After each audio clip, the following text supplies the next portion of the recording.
हमारे प्रिय चिकित्सक बंधुओं, हमारा जो वेद है, सनातन धर्म है, ये है क्या? यह जो स्पिरिचुअल साइंस है, जो आध्यात्मिक विज्ञान है, जो हमारा ज्ञान है, विज्ञान कहना तो थोड़ा बहुत ही कम लगता है, क्योंकि विज्ञान बड़े निम्न स्तर की चीज़ है। विज्ञान माने होता है कि विशेष ज्ञान, ज्ञान का कुछ स्तर ऊंचा है, सामान्य लोगों से कुछ अधिक ज्ञान, पूर्ण ज्ञान नहीं होता। और वेद जो है वो पूर्ण ज्ञान है, उसमें विशेष नहीं लगाएगा, वो ज्ञान है ही है। तो वो स्पिरिचुअल साइंस है। हम भाषा की कमी है तो हम कैसे करें, उसको साइंस ही कहेंगे आज की भाषा में। तो जो स्पिरिचुअल साइंस है, अपभ्रंश रूप में टूटा फूटा लोग आज उसको मनाते हैं, कोई इसको जानता नहीं। अब जो पंडित इसके जानकार थे, जो विद्वान थे, वो केवल इतने पर आ गए, चुंदई, चंदन, छुआछूत, केवल इतने पर आ गए। बाकी उनको एक चीज़ मालूम नहीं है कि इसका क्या मतलब है, चंदन क्या मतलब है, चोटी का क्या मतलब है, ये सब क्या है, माला क्या है, कंठी क्या है, ये सब कुछ नहीं पता उनको, एक भी चीज़ नहीं पता। वो बस इतने करेंगे कि खूब चंदन, टीका और फुलवारी का फूल सब तोड़ लाएंगे और पूरा नुकसान कर देंगे, पूरी प्रकृति का छिन्न भिन्न कर देंगे। उनको कुछ पता नहीं। फूल वो नोच करके लाते हैं, सुबह सुबह वृक्ष यज्ञ करते हैं, उसमें से फूलों से अल्कलॉइड निकलता है, एटमॉस्फेयर का परिशोधन करता है, और इतना फूल जो है हर क्षेत्र में, हर मंदिर में ला करके फेंकते हैं, वो सड़ता है और प्रदूषण करता है। वो पेड़ पर ही खिला रहना चाहिए, अल्कलॉइड निकलता रहे और वातावरण का परिशोधन हो। भगवान ने फूल क्यों खिलाया? वृक्ष क्या करते हैं? वृक्ष अपना प्रजनन करने के पहले एटमॉस्फेयर को बनाते हैं। चिड़िया अपना अंडा देने के पहले घोंसला बनाती है। तो पेड़ भी अपने बच्चे को बढ़ने के लिए, वृक्ष के रूप में अपने की तरह विकास करने के लिए वो यज्ञ करता है। फूल क्या है? कुंड है, और वो अपनी अग्नि से उसको तपाता है और जलाता है, जला करके अल्कलॉइड को ऊपर निकालता है, वातावरण का परिशोधन करने। और हमारा जो धर्मशास्त्र यही बताता है, यज्ञमय जीवन जियो, यज्ञमय जीवन करो, विश्व का कल्याण करो, और इस सृजता की सृष्टि को, जो क्रिएटर है इसका, जो इस जगत को बनाने वाला है, इसको सुंदर बनाओ, समुन्नत बनाओ। आप आसुरी काम कर रहे हो। हाँ, पंडित और असुर का काम कर रहे हैं, यज्ञ में बाधा डाल रहे हैं। पेड़ को भी नहीं, खुद तो करते नहीं, पेड़ को भी बाधा देते हैं। और यज्ञ भी करेंगे तो उसका कुछ उनको पता नहीं, दोनों चीज़ पानी हुई आग में झोंक दें, कार्बन डाइऑक्साइड फैलाते हैं। हमारा जो वैदिक रूल है, जो वैदिक नियम है, कौन सा विषयान है, कौन सी औषधि, कैसा एटमॉस्फेयर है, उस एटमॉस्फेयर को के परिशोधन के लिए क्या क्या औषधियाँ चाहिए, कौन सी चीज़ चाहिए, यह उनको पता नहीं है। यहाँ तक श्रीमद् भागवत में एक सूत्र है, जैसा कि मैंने एक वीडियो में बताया कि हमें भूता नाम जाते सुब्रत तदेव है, हमें द्रव्यंग न पुनः चिकित्सा। जिस चीज़ के खाने से जो रोग होता है, वही रोग उससे ठीक भी होता है।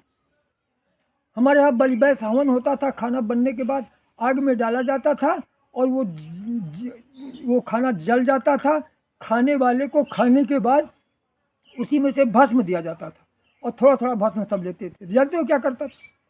जैसे एटम बम में उसके इलेक्ट्रॉन को, प्रोटॉन को अलग करके, और पूरे रॉड में इलेक्ट्रॉन को एक तरफ बार लगा देते हैं, और जिस समय उसको हटा देते हैं तो नज़दीकी सेल में घुसता है। 3 इलेक्ट्रॉन को रन करने का, परिक्रमा करने की जगह उसमें होती है, चौथा घुस गया तो ब्लास्ट करता है। इस तरह से इलेक्ट्रॉन की मात्रा बढ़ती है, इतने कम समय में ब्लास्ट होता है कि नागासाकी, हिरोशिमा देख लीजिए। तो ठीक उसी तरह से जो वो आपका साल्ट उसमें बचता है, साल्ट नहीं जलता, वो साल्ट आपके खाना को डाइजेस्ट कर देता है। ये हमारे खाने के साथ लगा हुआ था।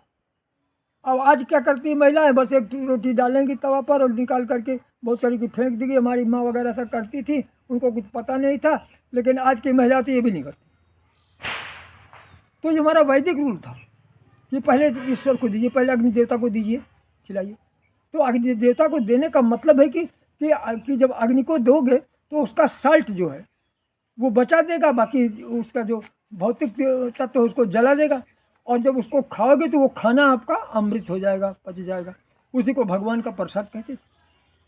भगवान का मतलब होता है जो भग वाला है, जो भग से उत्पन्न हुआ। भगवान प्रधान नहीं। कौन व्यक्ति ऐसा है, कौन नहीं पैदा होता भग से? हर व्यक्ति भग से पैदा होता। तो भगवान आप हो, भगवान कहीं बाहर नहीं बैठा।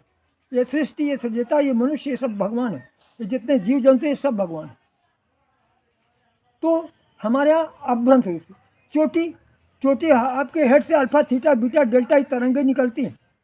और विज्ञान का नियम है, अगर कोई धारा कहीं बहती है उसके चारों ओर मैग्नेटिक फील्ड बनता है।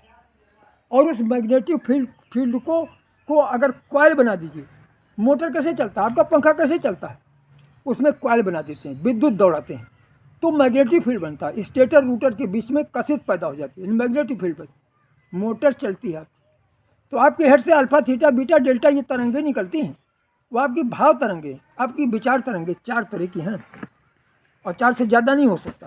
तो वो 4 तरंगें जो निकलती हैं, उन तरंगों को जब हम जूड़ा बांधते हैं, हमारे ऋषि मुनि जूड़ा बांधते थे, तो जूड़ा बांधते हैं और ध्यान करते थे, तो मैग्नेटिक फील्ड, तो जैसा सोच करते थे, ब्रह्मांड में अनंत काल से ज्ञान भरा पड़ा और वो ज्ञान मस्तिष्क में आने लगता था और ऋषि उसको बताने लगते थे और ध्यान की मुद्रा में बैठते थे।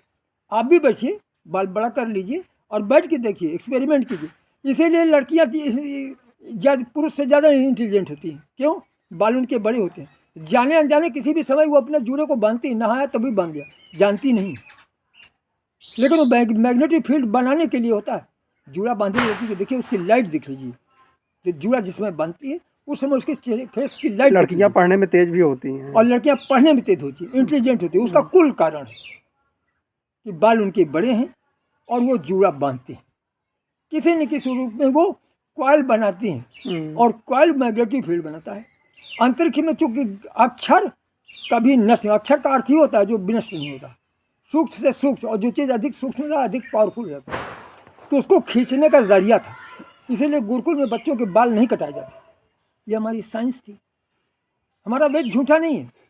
हमारे जो ऋषि मुनि थे साइंटिस्ट थे, इन्होंने सोल पर रिसर्च किया था। साइंस ऑफ सोल है हमारा वेद, साइंस ऑफ सोल है, आत्मा का विज्ञान। और आत्मा क्या चाहता है? आत्मा इस भौतिक जगत में जीना चाहता है। तो जीने के लिए तमाम तरीके दिए गए थे। झूला, कृष्ण झूलते थे। क्यों? बलराम तो नहीं झूलते थे और लोग नहीं झूलते थे। कृष्ण क्यों झूलते थे? कृष्ण को शिकायत थी एनर्जी की और विशेषज्ञों ने बताया कि इनको झूला झूलाओ। झूला कैसे झूला जाए? उत्तर दक्षिण एक्सिस पर आप कुतुबनुमा रख लीजिए, झूला डाल दीजिए। कोई आदमी बीमार है, उसका आर्गन टाइम मैंने बताया है, पिछले वीडियो में आर्गन टाइम बताया। जिस अंक का है उस समय उसको उत्तर दक्षिण एक्सिस पर झूले पर वो सर उत्तर की ओर हो, पाँव दक्षिण की ओर आप झूलाइए और देखिए उसका मर्ज ठीक होता है कि नहीं। लॉन्ग ब्रीदिंग अपने आप होने लगेगा, आप वो बंध लगने लगेगा अपने आप। आपको कुछ नहीं करना पड़ेगा, अपने आप पेट खाली होगा, पेट फूलेगा, पेट पचकेगा, पेट फूलेगा। आपका जो रामदेव बाबा करते हैं, क्या करते हैं? बंद लगाते हैं, पेट फुलाते हैं, पेट नचाते हैं, वो सब अपने आप होने लगेगा। आप झूला भर झूलाते जाइए, बस कुछ करना नहीं उसको, और करिए, वो रोग ठीक हो जाएगा, गारंटी है। अपने क्लिनिक में अगर संभव है तो पेशेंट को झूला करके देख लीजिए, उसके आर्गन टाइम पर जो अंग उसका खराब है, और झूला करके देख लीजिए, और उसका अगर वो अंग चार्ज ना हो जाए, उसकी वो बीमारी ठीक ना हो जाए, तो कहाँ ये असाइंटिफिक है, कहाँ अंधविश्वासी है? एक्सपेरिमेंट कीजिए, देखिए। मैं एक्सपेरिमेंटल पर बता रहा हूँ, आप एक्सपेरिमेंट करके देख लीजिए। ये विज्ञान है, साइंस है। हमारे ऋषि मुनि कहीं समझ में नहीं आता, अंधविश्वास है, अरे ये पूजा, ये सब ढोंग एक भी नहीं है। हमसे कोई कहे कि आप बताइए, और मैं एक एक चीज़ को बताऊंगा, और सारा चीज़ साइंस से प्रूव्ड है। मैं यूं ही नहीं बता रहा हूँ कि मैं कोई ऐसे लल्लू पंजू की तरह बता रहा हूँ जो सब जटाधारी चंदन चोटी वाले घूम रहे हैं। मैं ऐसा नहीं कह रहा हूँ, मैं एक्सपेरिमेंट करके बता रहा हूँ, और ऐसा होता है। हमारे यहाँ एक अभ्रंश रूप है जो लोग नौतियाना करते हैं। कभी आपने देखा हो, नगड़िया बजाएंगे, हबुआएंगे और हाथ पटकते हैं लोग। उसका भी एक वैज्ञानिक रूल था, संगीत के साथ। संगीत के साथ लॉन्ग ब्रीदिंग किया जाता था, और जो अंग खराब होता था तो संगीत के धुन पर, जैसे धुन पर लोग नाचने लगते हैं, डीजे बजने लगा तो लोग नाचने लगे, बदन फरकने लगता है। यानी जो ध्वनि है, संगीत जो है शरीर में ऊर्जा पैदा करता है, तरंग वेव जो है ऊर्जा पैदा करता है। तो उस ऊर्जा का उपयोग होता था, क्योंकि उसका आर्गन टाइम था उस अंग का, उस समय उसको हबुआया जाता था संगीत के ताल पर, तो ऑक्सीडाइज होता था और वो रोग ठीक होता था। आज उसमें भूत और प्रेत तो क्या करने लगे लोग, ये साइंस है, लेकिन उसका अभ्रंश रूप हो गया। अब वो कुछ जानते नहीं, लवंग कहीं कहीं कुछ ऐसा अल्लाह बल्ली करते हैं। लवंग का भी मतलब है औषधि है, लेकिन कब कैसे किन परिस्थितियों में दिया जाता है उसका मतलब है। विषय ब्राड हो जाएगा, इसे मैं थोड़ा थोड़ा आपके माइंड को हिट कर रहा हूँ कि ये चीज़ ऐसी है। वो ऑर्गन टाइम था, ऑर्गन टाइम। चंदन, मेरे बच्चे का एडमिशन होना था, और मैं उसका इंटर में एडमिशन होना था। वो एक क्लास में फेल हो गया, और थोड़ा बच्चा पढ़ने में रुचि नहीं लेता था, तो फिर एडमिशन टीचर ने कहा नहीं होगा, तो मैं गया। तो मैं चंदन खूब लगाया था, खूब माथे में लगाए हुए था, और मैं गया और कुर्ता पैजामा पहने था। तो मैं अपने बच्चे को खोजने लगा, इंटर कॉलेज था, तो मुझको देखकर सारे बच्चे हंस रहे थे और टीचर भी हंस रहे थे। और मैं एक बार घूमते गया तो बच्चों ने मास्टर से कहा कि ये पंडित जी तो बड़ा चंदन खूब खौरे हैं, और इनको ज़रा मास्टर बुलाइए, पूछिए कि आखिर चंदन क्यों लगाएं। तो मुझको बुलाया, तो मैं आया, और उन्होंने कहा कि अरे पंडित जी सुनो सुनो। मैंने कहा सर मुझको बुलाया, कहा हाँ। तो मैं गया नहीं थी, तो मैंने कहा कि बताइए। कहे पंडित जी सब बच्चे आपको हंस रहे हैं। हमने कहा हंसेंगे, अज्ञानी हमेशा हंसता। हमने कहा आइंस्टीन को भी हंसे थे लोग, जेम्स वाट को भी हंसे थे, जो भाप का इंजन जिसने बनाया वो वरदान हो गया। न्यूटन को भी लोग हंसते थे, जिसने ग्रेविटेशन का सिद्धांत निकाला। तो लोग हंसते हैं, अज्ञानी हंसता है हमेशा। तो ये कोई ताजुब बात, बच्चे हंसते हैं तो बच्चों को क्या पता बेचारों को कि चंदन का क्या मतलब। तो हमने कहा अगर आप चाहो, तो इंटर का क्लास था और साइंस के बच्चे थे।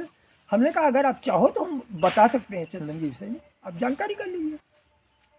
गया मैं, तो मैंने कहा बच्चों इसमें कितने हिंदू, कितने मुसलमान, कितने ईसाई बताओ। चूँकि तुम अपने धर्म के विषय में जानते होगे, तो तुम्हारे धर्म से मुसलमान को मुसलमान के धर्म से बताऊंगा, हिंदू को हिंदू धर्म से बताऊंगा, ईसाई को ईसाई धर्म से बताऊंगा। चंदन का क्या महत्व है, तुम्हारे में कैसे मानते हैं इसको, और हमारे में कैसे मानते हैं। तो उसमें कुछ मुस्लिम के बच्चे थे, कुछ हिंदू के थे, ईसाई नहीं। हमने कहा ठीक। हमने कहा बच्चों यहाँ पर पिट्यूटरी ग्लैंड्स है, और पिट्यूटरी ग्लैंड्स को कहते हैं मास्टर ग्लैंड्स है, साइंस में आपने पढ़ा होगा। हमारी जितनी भी बॉडी में डक्टलेस ग्लैंड्स हैं, सबका कंट्रोलर ही। अगर ये ठीक हो तो हमारी बॉडी स्वस्थ रहेगी, और जब यही डिस्टर्ब होता है तो हमारी बॉडी में डिस्टर्ब होता है। क्योंकि हार्मोन एक तरह से ज्वेल है, घड़ी का ज्वेल, ये पावर है। तो ये पावर देता है हमारे, जो हमारा हार्मोन जिस अंग का जिम्मेदार है उसको ठीक करेक्ट रखने के लिए का जिम्मेदार है, वो सही हार्मोन देगा तो सही होगा। लेकिन पिट्यूटरी के ऊपर डिपेंड करता है। और पिट्यूटरी का कंट्रोलर क्या है? पिट्यूटरी का कंट्रोलर है चंदन। तो हमने कहा चंदन, यहीं पर आपका कॉन्शस माइंड है, विज्ञान कहता है, और पीछे अनकॉन्शस, जहाँ मिडला लगेटा है, यहाँ अनकॉन्शस माइंड, यहाँ कॉन्शस माइंड। कॉन्शस माइंड में अगर गर्मी हो जाए तो छोड़िए इसको, इंजन आदमी का बना है, उसका हेड गर्म हो जाए तो लोड लेगा नहीं लेगा, तो उसको ठंडा करना चाहिए। तो ये रेडिएटर का काम करता है। तो चंदन जब यहाँ लगाते हो तो इसको कोल्ड रखता है, और जब कोल्ड रखता है तो ये गर्म नहीं हो पाता। और दूसरी चीज़, मेडिटेशन होता रहता है। आज्ञा चक्र पर चंदन लगा लीजिए तो ध्यान आपका बना रहेगा। आप त्राटक करते हो, अंतर त्राटक, यहाँ एक गुदगुदी सी होती रहती है, अब बराबर मेडिटेट होते हो, आपका दिमाग सेंट्रलाइज होता है। इससे मेंटलिटी बढ़ती है। और मेंटलिटी कब बढ़ती है? जब पिट्यूटरी ग्लैंड समुचित हार्मोन देगा। तो चंदन पिट्यूटरी ग्लैंड का कंट्रोलर है, तो पिट्यूटरी ग्लैंड्स को कंट्रोल करता है। हमारे मुसलमान भाई को योग शास्त्र में इनके यहाँ चश्मे बसीरत कहते हैं, हमारे यहाँ इसी को आज्ञा चक्र कहते हैं, इसी को तीसरा नेत्र कहते हैं। तुम्हारे चश्मे बसीरत पर भी काला टीका लगाती हैं और हमारे में चंदन लगाती हैं। ये फ़र्क। हमारे यहाँ महिलाएं टिकुली लगाती हैं, पहले वो भी चंदन लगाती थी, लेकिन अब फैशन के आधार पर वो सब बदल गया। अब वो लगाती, मंगलसूत्र पहनती थी, अब सोने की जंजीर पहनती है, मंगलसूत्र सोने का पहनती है, तो सब उसका अभ्रंश स्वरूप हो गया। लेकिन इसका महत्व, और इस महत्व को तो चंदन लगाने से क्या होता है, आपका ब्रेन ब्रॉड होता है, आप सेंट्रलाइज होते हो, आपकी मेंटल कैपेसिटी बढ़ती है, आपका ब्रेन ब्रॉड होता है। जैसे आपका की चिप जो है वो कम जेबी की है तो कम बातें आएंगी, हाई जेबी की कर दीजिए तो तमाम बातें उसमें लोड हो जाएंगी। तो उसी तरह से ब्रेन को हाई जेबी का चिप बनाना है तो चंदन लगाना पड़ेगा, आज्ञा चक्र को, पिट्यूटरी ग्लैंड्स को एक्टिव करना पड़ेगा। तो इसके लिए होता है। और चंदन लगाने का तरीका है, सब कोई एक जगह चंदन नहीं लगा सकता। आप चंदन लगाते हो तो सब पंडित हमने कहा आप तो ब्राह्मण हो मत, सर हमका चंदन कहाँ लगाया जाता है बताइए। तो पंडित जी चुप। तो हमने कहा कि देखिए इनको चंदन लगाने का तरीका भी नहीं आता, मैं बताता हूँ, जान लीजिए सब लोग। आप आँख मूंद करके बैठ जाइए, पूरब को मुँह करके, अपनी फिंगर को टच मत कीजिए, नाक से यहाँ से दोनों भाव के बीच से उंगली को चलाइए, ऐसे चलाते चले जाइए। जिस पॉइंट पर गुदगुदी हो जानिए कि आपका टीका का स्थान वो है, वहीं टीका रोज लगाइए और लगाते लगाते धीरे धीरे वो गुदगुदी नीचे आएगी। जब यहाँ आ जाएगा वो गुदगुदी तो आप प्रकांड विद्वान होगे और तब आपका माइंड अल्फा रेंज में होगा। अल्फा स्टेट में वो इसी से नापा जा सकता है, जितने इंटेलिजेंट लोग वो अल्फा स्टेट में हैं। अल्फा स्टेट में माइंड जब हो जाता है तो वो आदमी टॉप क्लास का विद्वान हो जाता है, तो मेमोरी पावर बढ़ जाती है, उसकी हाई जेबी का चिप हो जाता है। तो मैंने जो बताया कि इलाज, आप उत्तर दक्षिण एक्सिस पर झूला झुलाइए, एक भी चीज़ गलत नहीं है। समय का अभाव है, मैं क्या क्या बताऊं, मैं बहुत कुछ जानता हूं लेकिन मैं कैसे कहूं सब, ये मैं बड़ा सर्च करके बताता हूं और विषय बढ़ता चला जाता है, मैं क्या करूं। बहरहाल मेरे मन में बहुत कुछ है और अब मेरे भांजे हैं, आ गए हैं, संजोग है कि मैं ये वीडियो बना रहा हूँ और नहीं ये सब बातें मेरे अंदर पड़ी रह जाती, और इसके द्वारा मैं अपने स्तर से बहुत लोगों का इलाज कर रहा हूँ। तो झूला झुलाइए। और एक चीज़ और, आर्गन टाइम पर कुछ न करिए, आपके लीवर का टाइम है, आपके आंत का टाइम है, जो भी खराब है उस समय आप सकेल के सब बैठ जाइए। जैसे कछुआ अपना हाथ गोड़ सकेल के अंदर बैठ जाता है, वैसे आप बैठ जाइए, कुछ आलक आसन बैठ लीजिए, चाहे लेट जाइए, और बिल्कुल आप सिंपल सब पाँव से ध्यान करिए कि कहीं कड़ा हो, ढीला करो कि ढीला करो, फिर कमर पे चले आओ, फिर पेट में चले आओ, फिर पूरे धड़ में चले आओ, फिर हेड में चले आओ, इस तरह से 2-3 बार चेक करो, ढीला करते चलाओ, बिल्कुल कड़ा कर लो कि जैसे आदमी कड़ा कर लेता है कि सो गया, सोने जैसा। लेकिन आप अंदर से जागते रहो, अंदर से जगते रहो, परिणाम होगा। और फिर आप सांस को लंबी करते जाओ, सांस को लंबी, तो ऊर्जा पैदा होगी और सारे अंग जवाब देंगे। वो ऊर्जा नहीं मांगेंगे क्योंकि क्रियाशील नहीं है। तो जो ऊर्जा से खाली है, जिसका सेफ्टी मेजर खाली है, वो चार्ज हो जाएगा। तो जिन अंगों में कमी है उनको ऊर्जा मिलनी शुरू हो जाएगी और वो ठीक हो जाएंगे, स्वस्थ हो जाएंगे। मेरे मित्रों, ये इलाज का एक दूसरा तरीका मैंने आपको बताया। तरीके बहुत हैं इलाज के, बहुत सारे हमारे योग शास्त्र में 112 विधियां हैं, ट्रीटमेंट की 112 विधियां हैं। भगवान शंकर ने से पार्वती ने प्रश्न किया, पार्वती ने प्रश्न किया कि साधना कितने प्रकार से, साधना क्या है? साधना ट्रीटमेंट है, साधना इलाज है आपकी रूहानी ताकत को बढ़ाने के लिए। रूहानी ताकत का इम्यून सिस्टम, प्रतिकारक क्षमता, जितना आप चेतना से लवरेज होगे उतना आप आरोग्य रहोगे। तो उसके लिए हमारे 112 विधि, पार्वती ने प्रश्न किया, शंकर ने बताया।